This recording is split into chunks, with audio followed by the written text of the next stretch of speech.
اور وہ مطلب ایک آرڈر پر کوئی آپ نے جلدی جلدی اپنے جو نئے میزائلس ہیں وہ آرڈر پر تیار نہیں کروا سکتے. پوری انڈسٹری ہے, پوری فیکٹری ہے. تو ڈونلڈ ٹرمپ کے بدلتے ہوئے بیانات ہوں, ایک امریکہ کی ایک سپرمیسی ہو, یوز پریزیڈنسی کا ایک جو اسٹرکچر تھا, وہ سب کچھ ود پاسج آف ٹائم بہت بری طرح شیک ہو چکا ہے. اور اس کا سب سے بڑا ثبوت یہ ہے کہ وائٹ ہاؤس کی جانب سے آنے والے بیانات جو ہیں وہ پینٹاگون کے بیانات سے پہلے ویری فرسٹ ڈے سے بہت متضاد بیان سامنے آ رہے تھے. جو پینٹاگون کی جو انٹیلیجنس ہیں وہ اتفاق نہیں کرتی تھی وائٹ ہاؤس کی جانب سے آنے والے بیانات کی. اور اب تو نوبت اس نہج کو پہنچ گئی ہے کہ ڈونلڈ ٹرمپ کے اپنے جو وائٹ ہاؤس کے حکام ہیں وہ ان کی اسٹیٹمنٹس کی فور نفی کرتے ہیں. انہوں نے کہا تھا ڈی جی وینس نہیں آ رہے, تو انہوں نے کہا جناب حکام نے کہا نہیں جی ڈی جی وینس صاحب آ رہے ہیں. تو ڈونلڈ ٹرمپ نے تو یہ بھی بتا دیا کہ منگل کو روانہ ہوں گے اور پاکستانی وقت کے مطابق تب پہنچیں گے امریکن وقت کے مطابق, اور بدھ کو بہت بڑا روز ہوگا. پھر وہ منگل بھی گزر گیا تو منگل کی رات کو پتا چلا ڈی جی وینس صاحب نہیں آ رہے. پھر وہ بدھ بھی گزر گیا تو ہم نے سنا جناب اب فرائیڈے کو جو ہے نیو یارک پوسٹ کی اکارڈنگلی جب Trump has said there is a fine possibility to have the second round of peace talk on Friday. ٹھیک ہے, جبکہ مطلب اب فرائیڈے بھی کل فرائیڈے دیکھ لیں گے جناب کل کو کیا ہوتا ہے. لیکن اس بار انہوں نے یہ بھی کہا as Iran stumbles to come up with a unified plan. What is plan by the way? Iran is very clear. Iran نے تو اپنا پلان جو ہے وہ 5 نکات بھی پہلے سے بتا دیے تھے, اور ایران تو بہت کلیئر ہے, یا سفارت کاری یا ناکہ بندی, آپ دونوں میں سے ایک چیز کو آپ کریں نا. جب ایران نے کہہ دیا تھا کہ میں ہرمز ہم کھول رہے ہیں, تو ٹرمپ کو بھی چاہیے تھا جناب کہ as a responsible respectable country کے طور پر آپ ناکہ بندی ہٹا دیتے. اگر آپ نے جہاز پیچھے نہیں کرنے تھے, تھوڑا سا مطلب کہتے فیس سیونگ کے لیے جو وہ کرتے آ رہے ہیں ویری فرسٹ ڈے سے کچھ کلومیٹر دور کر دیتے, آپ نے وہ بھی نہیں کیے. پھر آپ نے ان کے جہاز کے اوپر حملہ کر کے بڑے مزے سے ویڈیو, تو یہ جو آپ نے ویڈیو ریلیز کری, آپ دیکھیں جنگ کے صورتحال میں جب بار بار سیز فائر کی جانب بات جا رہی ہے, راکٹ لگانا itself is an act of war. آپ نے پہلے وہ کیا اور پھر بڑے مزے سے آپ ویڈیو بھی ریلیز کر رہے ہیں. تو Iran had no other option. Iran کے پاس سیکنڈ راؤنڈ میں نہ بیٹھنے کے علاوہ آپ نے کوئی آپشن چھوڑا ہی نہیں. پہلے دن سے آپ کو بھی معلوم ہے کہ ایران کے پاس ہی سارے کارڈز ہیں. اٹس ناٹ جسٹ ابنار ہرمز کے طور پر جو ہے ان کے پارٹ پہ سارے کارڈز ہیں, as a strategic and diplomatic weapon کے طور پر جو استعمال کر رہا ہے اسٹریٹ آف ہرمز کو. ایران نے کہا ہم فری آف کاسٹ جانے دیتے ہیں. ایران چاہتا تو آپ سے چائنیز ین میں تجارت تمام جہازوں کو جو ہے وہ ٹول لے کر جانے دیتا. ایران نے کھولنے کی بات کی, ایران نے جانے کی بات کی, تو ایران نے بارہا بڑے پن کا مظاہرہ کیا. لیکن اگر آپ ایک طرف چاہیں کہ پیس ٹاک بھی ہو, ڈیل بھی ہو, دوسری طرف جو ہے آپ ان کے جہاز پہ حملہ کر کے ویڈیو بھی ریلیز کریں, تو ایسا نہیں ہوتا ہے. ٹھیک ہے, میں آتا ایران نے بھی بتایا. جی سندس آپ کا پوائنٹ آ گیا. یہاں وقت تو چاہتا ہے ایک چھوٹے سے بریک کا, ملتے ہیں بریک کے بعد. ویلکم بیک ناظرین, پروگرام میں پھر آپ کا خیر مقدم ہے. بریگیڈیئر صاحب یہ بتائیے گا, اس وقت مسلم ورلڈ کے پاس دیکھا جائے تو سی روٹس جو ہیں تقریباً, ایک آبنائے ہرمز ہے, ہرمخ کھجور کو بھی کہتے ہیں, کھجور کا راستہ بھی کہا گیا ہے, اور ایک بادشاہ کے نام پہ بھی ہے. اور دوسری طرف باب المندب ہے جسے آنسوؤں کا دروازہ کہتے ہیں, وہ بھی یمنیز کے کنٹرول میں ہے. پھر سویس کینال ہے ہمارے پاس, بندر عباس کو دیکھ لیں, گوادر نیکسٹ ڈیولپ ہونے جا رہی ہے. تو اتنا کچھ ہمارے پاس ہے, تو مل بیٹھ کے کوئی ایسی اسٹریٹجی بن سکتی ہے کہ یہ روٹس ہمارے جو ہے وہ ہمارے کام آئیں, ہمارے پاس رہیں اور ان سے ہم فائدہ اٹھائیں. آپ نے $1 ملین کویسچن پوچھا ہے جو تاریخ کے اوراق پہ اور مستقبل کے جو لاہ عمل ہے اس پہ مبنی ہو سکتا ہے. تاریخ میں دیکھیں گے تو آپ کو پتا ہے کہ سارے مسلمان ممالک آپس میں ایک دوسرے سے لڑے ہوئے, اور ان کی لڑائی کی کوئی بڑی وجہ نہیں ہے. ان کی لڑائی کی آپس میں وجہ یا تو فقہ پہ بیس کرتی ہے یا آپ کی تھنکنگ پہ بیس کرتی ہے. اب اسی کے اندر آپ دیکھ لیجئے کہ جو پروگریسو جو ایسے ممالک جو دین اور دنیا کو ساتھ لے کے چلے ہیں, اور انہوں نے اپنے آپ کو کسی فقہی گروپ کی لڑائی میں انوالو نہیں کیا, وہ ترقی کر چکے ہیں. ملیشیا ون ایگزامپل, جس نے آج تک IMF سے لون بھی نہیں لیا. انہوں نے ساری چیزوں کو بیلنس کیا ہوا ہے. لیکن ہمارے ہاں خاص طور پہ اگر آج جن ممالک کا آپ نے ذکر کیا, تو بات میری کہنے کا مطلب یہ ہے کہ جب آپ کے انٹرسٹ مسلم اورینٹیشن انٹرسٹ نہ ہوں, اور یہ ممالک یہ نہ چاہتے ہوں. مصر, ایجپٹ کو آپ نے دیکھ لیا کہ اس نے غزہ میں ظلم ہوتا رہا, بچے مرتے رہے, لوگ تباہ ہوتے رہے, کھانا کھانے کو نہیں تھا, بھوک کا دور تھا. انہوں نے اپنے دروازے نہیں کھولے کہ جی وہاں سے کچھ لوگ جو بھوک ان کی بھوک کو وہ کیٹر فور کر دیں. تو بات یہ ہے کہ جب آپ کے انٹرسٹ اورینٹیڈ ہی نہیں ہوں گے مسلم یونٹی کی طرف تو یہ سوچ بھی نہیں آئے گی, کبھی آئے گی بھی نہیں کہ جی آپ اس طرح جا کے مل لیں. ابھی بھی آپ دیکھیے جب پہلے راؤنڈ آف مذاکرات تھا اس میں اگر ہم یہ سوچ لیں کہ ہمارے پاس اتنی بندرگاہیں ہیں, اور میں یہ سمجھتا ہوں کہ ایک اسٹرانگ سعودی عرب اور ایک strong Iran, it is in the interest of the Muslim country, because then Iran, Saudi Arab, Pakistan, Turkiye اور یہ ممالک جان کے جو اور اس کے ساتھ اور ممالک مل کے ایک مسلم کوڈ بنا سکتے ہیں, ایک مسلم نیٹو بنا سکتے ہیں. But would somebody do it؟ تو اگر ابھی جو آپ کی خرید کی جتنی انٹرنیٹ کیبلز ہیں وہ ساری کہاں سے, وہ اپنا اسٹیٹ آف ہارمز کے نیچے سے گزر رہی ہے نا, باب المندب کے نیچے. اگر وہ کاٹ دیں گے تو دنیا کا کاروبار متاثر ہوگا. آپ کے پاس اتنے لیوریج ہیں. اب ایران نے جو بریگیڈیئر صاحب آپ بڑی خوبصورت بات کریں, can Pakistan lead from the front? Field marshal میں وہ کیپیسٹی ہے, بنیانوں مرسوس کے بعد ہم ریکونسلیشن بھی کروا رہے ہیں, میڈیشن بھی, طاقت کا لوہا بھی منوایا ہے, تو پاکستان کر نہیں سکتا؟ ایجپٹ, مصر, سعودی عرب, پاکستان مل کے ترکیہ آگے بڑھیں؟ جی پر سکتا ہے. میں تو کہہ رہا ہوں آپ سے, میں نے تو آپ سے کہا کہ ایک اسٹرانگ پاکستان جو ہے اس نے پروف کر دیا کہ Pakistan is a strong country. Military process آپ نے, ملٹری پاور آپ نے دیکھی, اور ڈپلومیسی بھی ہم نے ملٹری پاور کی بیسس پہ کی ہے. یعنی آپ کے جو پاور آف, وہ کہتے ہیں نا اسینشلز آف پاور پوٹینشیل, اس میں یہ آپ کی ملٹری ہوتی ہے, اکانومی ہوتی ہے, فارن پالیسی ہوتی ہے, انٹرنل پالیسی ہوتی ہے. بعض دفعہ آپ کے اکانومی مضبوط ہوتی ہے تو آپ ڈپلومیسی کرتے ہیں, بعض دفعہ آپ کی ملٹری پاور اسٹرینتھ ہوتی ہے تو آپ ڈپلومیسی میں کامیاب. وہ آپ نے ملٹری پاور اور ڈپلومیسی کو ملایا اور پاکستان آج لیڈ کر رہا ہے for the negotiation.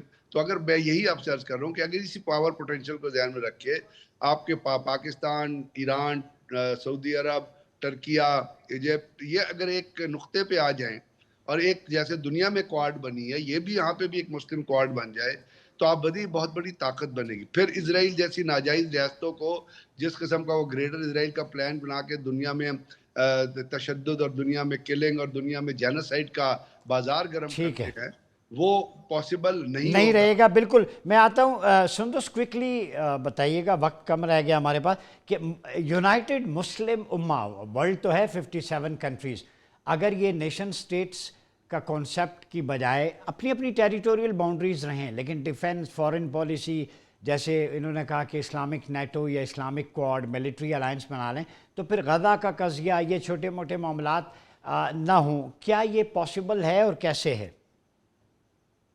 Pakistan is currently doing that. آپ دیکھیں پاکستان جو 4 فریقی اتحاد پر جو زور دے رہا ہے, مارچ میں جو چاروں ممالک کے وزراء خارجہ کی اجلاس سے دیکھ کر پاکستان, سعودی عرب, ترکیہ اور مصر, ٹھیک ہے, پہلے آپ نے دیکھا عمان اور قطر جو تھا وہ ثالث کا کردار ادا کرتا رہا, اب یہ پاکستان کی طرف سے رہا جا رہا ہے.